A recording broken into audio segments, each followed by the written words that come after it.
चीन एक ऐसा देश है जहां आधुनिकता और पुरानी मान्यताएं एक साथ चलती हैं। भले ही आज विज्ञान ने बहुत तरक्की कर ली हो, मगर कुछ रहस्यमय घटनाएं आज भी तर्क और विज्ञान से परे लगती हैं। ऐसी ही एक रहस्यमय घटना बीजिंग की घनी रातों में घटी थी, जिसने पूरे शहर को झकझोर कर रख दिया था।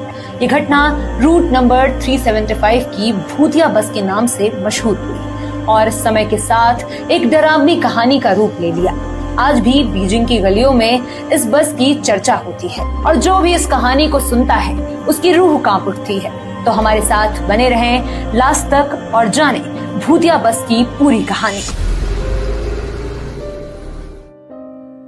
कहानी शुरू होती है चीन की राजधानी बीजिंग की युआन मेंग हुआन बस टर्मिनल से। उस दिन तारीख थी 14 नवंबर 1995।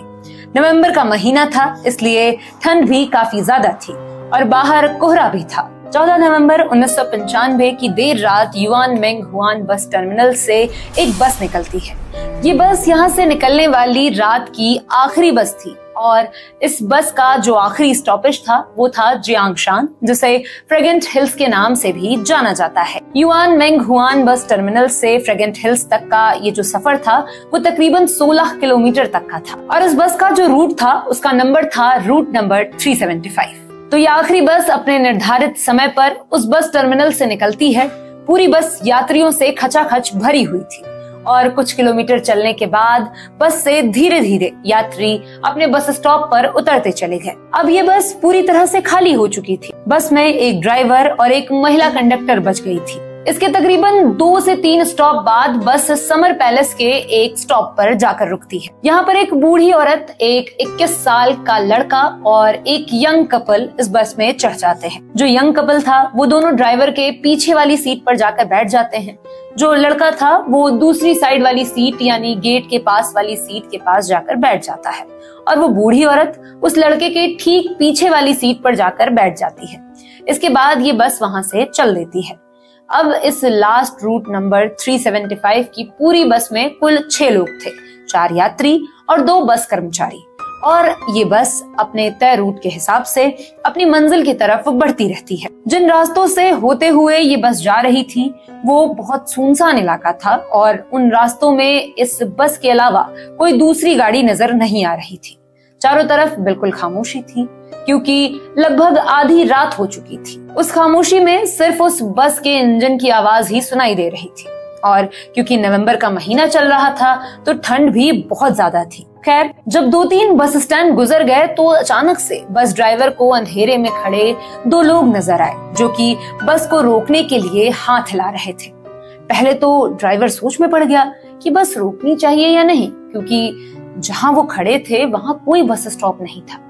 लेकिन जब उसने कंडक्टर से सलाह ली तो लेडी कंडक्टर ने कहा कि ये रूट की आखिरी बस है, इसके बाद यहाँ कोई और बस नहीं आएगी, इसलिए इन लोगों के लिए बस रोक देनी चाहिए। ड्राइवर ने कंडक्टर की बात मान ली और बस को रोक दिया। इसके बाद बस का दरवाजा खुला और दोनों मुसाफिर बस में चढ़ गए। लेकिन जैसे ही वो दोनों इस बस में दाखिल हुए तो पता चला कि वो 2 लोग नहीं बल्कि 3 लोग थे। उन दोनों ने बीच में एक तीसरे शख्स को अपने कंधे का सहारा देकर ऐसे पकड़ रखा था जिसकी वजह से बस में चढ़ने से पहले वो दिखा ही नहीं। बीच वाला शख्स जो बस में चढ़ने के बाद दिखा, उसके दोनों हाथ बाकी दोनों लोगों के कंधे पर रखे हुए थे। उस बीच आदमी का सिर नीचे की ओर झुका हुआ था, उसके बाल बिखरे पड़े हुए थे जिसकी वजह से उसका चेहरा देख पाना मुश्किल था और बाकी के 2 लोग जिन्होंने उसे सहारा देकर रखा था उनका चेहरा हद से ज्यादा सफेद था, यानी आम लोगों से भी ज्यादा सफेद। इन तीनों लोगों ने प्राचीन काल के कपड़े पहने हुए थे जो कि क्विंग राजवंश के दौरान पहने जाते थे। इसके बाद ये तीनों पैसेंजर बिना किसी से कुछ बोले बस एकदम आखिरी वाली सीट पर जाकर बैठ जाते हैं और ये बस वहां से चल देती है। मगर इन तीनों को देखकर बस में बैठे बाकी पैसेंजर्स घबरा जाते हैं, क्योंकि एक तो आधी रात का वक्त था और पहले 2 लोगों का दिखना और फिर अचानक से 3 लोगों का चढ़ना और ऊपर से उनके अजीब से कपड़े, इन सभी वजहों से बाकी मुसाफिरों के अंदर एक बेचैनी पैदा हो रही थी और वो सभी घबराकर एक दूसरे को देख रहे थे। फिर थोड़ी दूर आगे जाने के बाद बस में बैठे यात्रियों ने आपस में घुसर फुसर करना शुरू कर दिया। यात्रियों के फुसफुसाने की आवाज सुनकर उस बस की महिला कंडक्टर उनके पास आ जाती है और उनसे पूछती है कि क्या समस्या है। तो लोग बताते हैं कि इन लोगों का हुलिया बहुत अजीब है और उन्हें इन तीनों लोगों को देखकर डर लग रहा है। तो बस की महिला कंडक्टर ने उन लोगों से कहा कि आप लोग शांत हो जाइए, हो सकता है कि ये लोग किसी नाटक कंपनी में काम करते हों और समय कम होने की वजह से इन लोगों ने कपड़े उतारने की जहमत न उठाई हो, इसलिए आप लोग घबराइए नहीं। उस लेडी कंडक्टर की बात सुनकर वो लड़का और यंग कपल तो शांत हो जाते हैं, मगर वो बूढ़ी औरत शांत नहीं होती। वो बार बार पीछे मुड़कर उन तीनों को देखती रह जाती है। इसके 2-3 स्टॉप के बाद वो यंग जोड़ा जो बैठा था उनका स्टॉप आ जाता है और वो बस से उतर जाते हैं और फिर ये बस अपनी मंजिल की तरफ चलने लगती है। अब बस में टोटल 7 लोग सवार थे, एक बूढ़ी महिला, एक लड़का, एक बस ड्राइवर, एक लेडी कंडक्टर और वो 3 अजीब से दिख रहे पैसेंजर्स जो कि सबसे लास्ट सीट पर बैठे थे।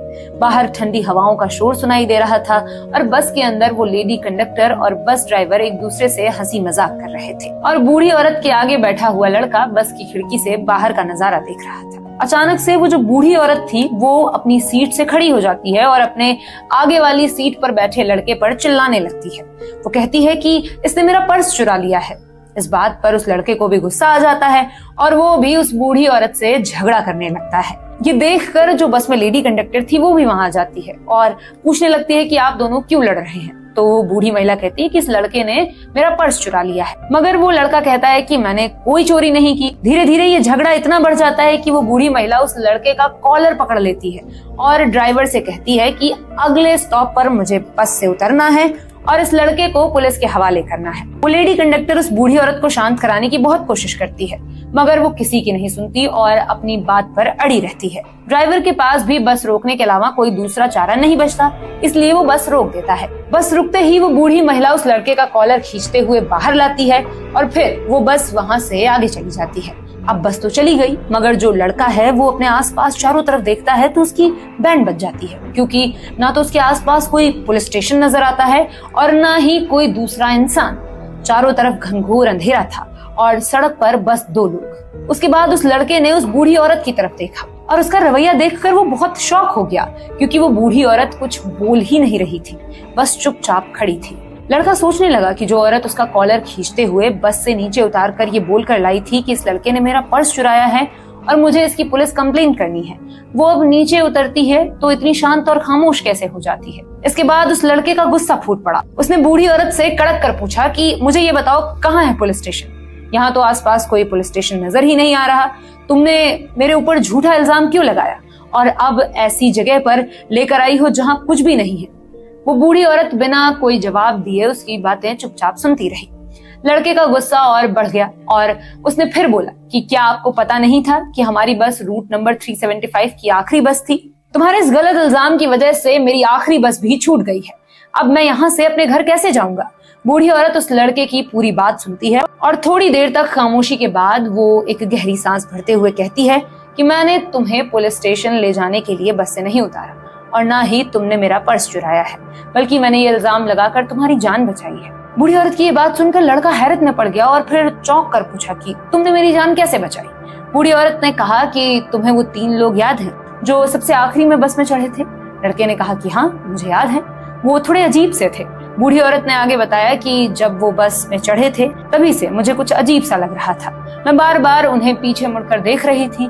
फिर एक बार खिड़की का तेज झोंका बस के अंदर आया और उनके कपड़े हवा में उड़ गए। वो नजारा इतना डरावना था कि उसे देखने के बाद कुछ देर तक मेरे मुंह से कोई आवाज नहीं निकली। लड़का पूछता है कि ये बताओ तुमने ऐसा क्या देखा कि तुम्हें इतना डरावना लगा?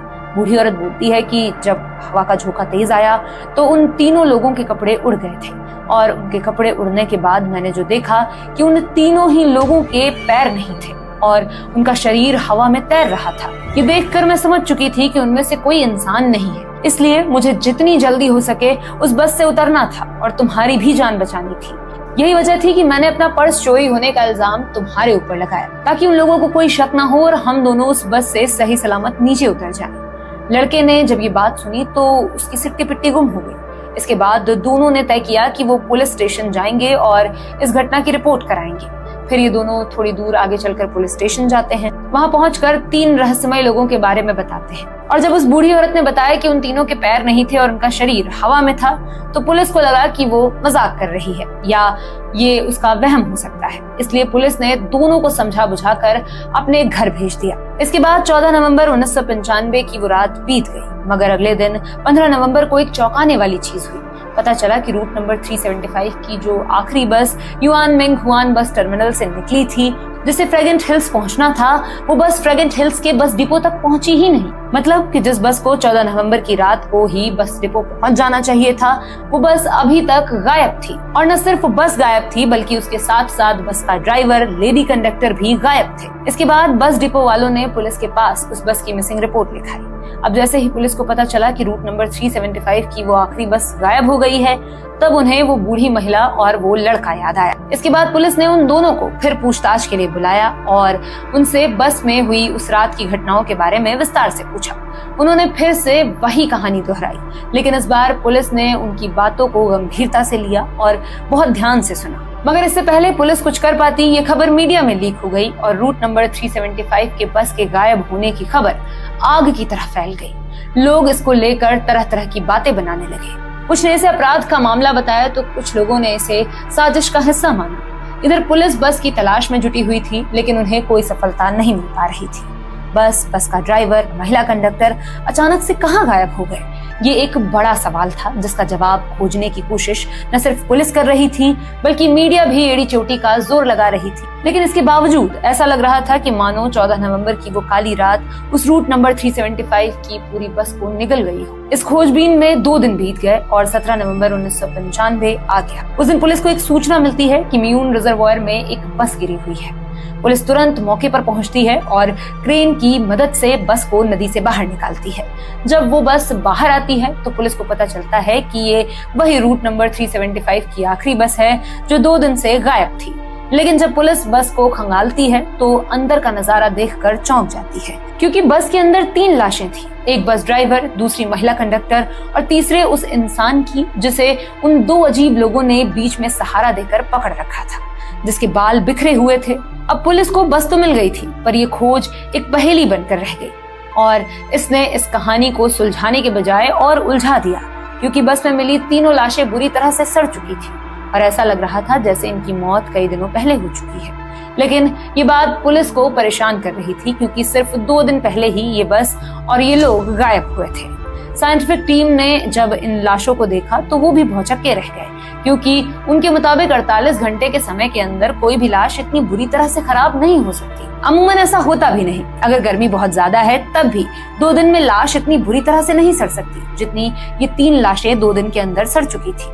और ये 3 लाशें तो नवंबर के महीने में मिली थी, जब इतनी ज्यादा गर्मी भी नहीं थी। यहाँ तक कि उन दिनों चीन के जिस इलाके में ये 3 लाशें मिली, वहाँ का तापमान रात के वक्त कभी कभी माइनस में चला जाता था। दूसरा कि जहाँ ये बस पानी में डूबी हुई मिली, वो जगह फ्रेगेंट हिल्स से तकरीबन 100 किलोमीटर दूर थी। जब ये बात बस डिपो में बताई गई तो उन्होंने कहा कि ये पॉसिबल ही नहीं है कि वो बस 100 किलोमीटर और आगे तक चली जाए, क्योंकि उसमें इतना डीजल ही नहीं था। ये बात सुनकर पुलिस वाले और भी हैरान हो गए। इसके बाद बस में डीजल चेक करने के लिए उन्होंने उसका फ्यूल टैंक खोला, मगर जैसे ही पुलिस ने फ्यूल टैंक खोल कर देखा तो पूरा फ्यूल टैंक ताजे खून से भरा हुआ था और ये बहुत ही अजीब चीज थी। इसके बाद पुलिस ने सीसीटीवी कैमरे का सहारा लेकर इस बस की मिस्ट्री को सुलझाने की कोशिश की और जब उन्होंने सीसीटीवी फुटेज देखी तो उन्हें पता चला कि उस बूढ़ी औरत और उस लड़के के उस बस से उतरने तक तो ये बस सीसीटीवी कैमरे में कैद हुई और उन दोनों के उतरने के बाद बस किसी भी सीसीटीवी कैमरे में कैद नहीं हुई। और तो और ये बस सीसीटीवी कैमरे में कैद क्यों नहीं हुई, इसका जवाब किसी के पास नहीं था। इसके बाद ये छानबीन ऐसे ही चलती रही, मगर इसका कोई फायदा नहीं हुआ। आज 2025 में इस घटना को हुए 30 साल बीत चुके हैं, लेकिन अभी भी 4 इम्पोर्टेंट सवालों के जवाब अनसुलझे हैं। सबसे पहला, वो 3 रहस्यमय लोग कौन थे जो इस बस में सवार हुए थे? दूसरा, बिना डीजल के बस 100 किलोमीटर दूर कैसे पहुंची? क्या ये बस डीजल की जगह खून से चल रही थी?